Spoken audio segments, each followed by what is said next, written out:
Hey West Village, Andrew and Chris here. We have been walking together as a church family through a sermon series called Collision of Kingdoms, where we talk about the relationship of faith and politics. And we have been taking some time to answer some of your questions. And so our next question is this: if the government tells the church they can't gather, isn't it disobedient to what the Bible says, in particular in Hebrews 10, 24 and 25?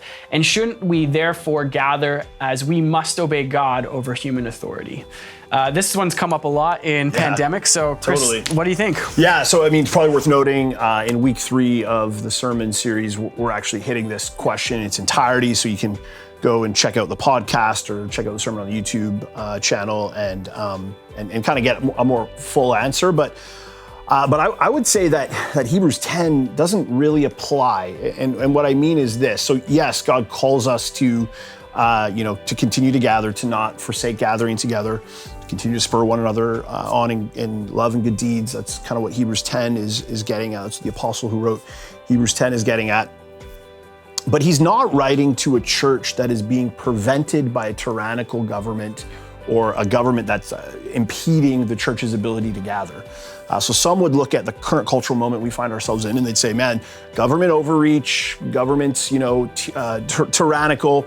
They're preventing the church from meeting. They're taking away our rights. Hebrews 10, we must use this now. They prop up that verse as an excuse for what is called civil disobedience, right? Like we're going to disobey the government. And I would say that's not what Hebrews 10 is about. Hebrews 10, it actually does speak pretty profoundly into the moment we find ourselves in, but it's a bit of a judo trick here, okay? Because what the author of Hebrews is saying, he's writing to a group of Christians who could meet, but were refusing to meet. And because they were refusing to meet, they were falling into sin and falling away from one another and tarnishing the witness of Jesus in their city. And so the apostle that wrote the book of Hebrews, the letter of Hebrews to this church, is basically using that as a dumb slap to the Christians to say, what is wrong with you guys? You have the ability to meet. Why aren't you meeting? So if there's actually an appropriate way to apply Hebrews 10 to the moment we find ourselves in, it would not be to say, hey, let's practice civil disobedience against the government. It would actually be the opposite of that. It would be, hey, what's wrong with you? Like if you're a Christian and in this season, you've fallen away, you haven't been able to stay, or you've chosen not to stay connected, I should say, because of because you don't like internet church, or I hear this all the time, right? Zoom fatigue. I hate Zoom, and I always say to that, yeah, me too. No, I don't know anybody that loves internet church or Zoom church, but Hebrews 10 would say to that person, like, you can't do that. You need to stay connected to the family of God. You need to stay connected to the church. And so this is not a call to disobey the government. It's actually a call back to the church. And I would just say, I'm not sure this is where the question was going, but it's probably worth saying anyway. I'd say there's something powerful about a group of people who make a conscious decision when it's difficult to stay connected to one another. And so I know, like, for the community group that I'm a part of, our group over the last 12 months of this pandemic have actually grown closer together, even though for the most part we have not been able to be in the same physical space.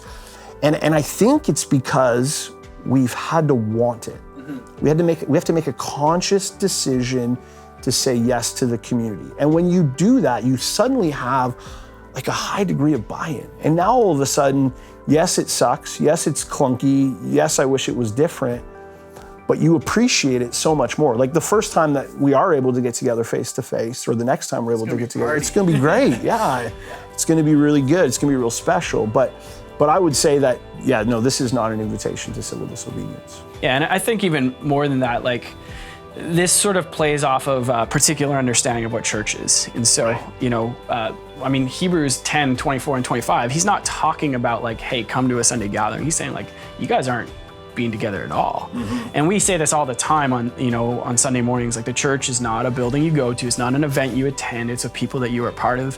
Yeah. And what the government hasn't done is said you can't be part of people. It has said there's physical limitations on how many people can be together, but there's still tons of freedom that we can have to gather together. We can gather over walks. We can gather in coffee shops. Like we can, not huge numbers, and we can gather over Zoom. Yeah. And we can still proclaim the gospel. We can still shall bear witness to Jesus freely. So they haven't actually asked us to do anything that would violate our conscience. So, kind of that second question was about being obedient to what the Bible says, and shouldn't we obey God over human authority? Absolutely, we should obey God over human authority, but there isn't actually a contradiction in this particular example. Yeah, no, absolutely. John Stott has this great line where he says, you should obey the government unless they ask you to do something that God forbids or forbid you from doing something that God requires. Otherwise, the answer is obedience, even if you don't like it, obedience.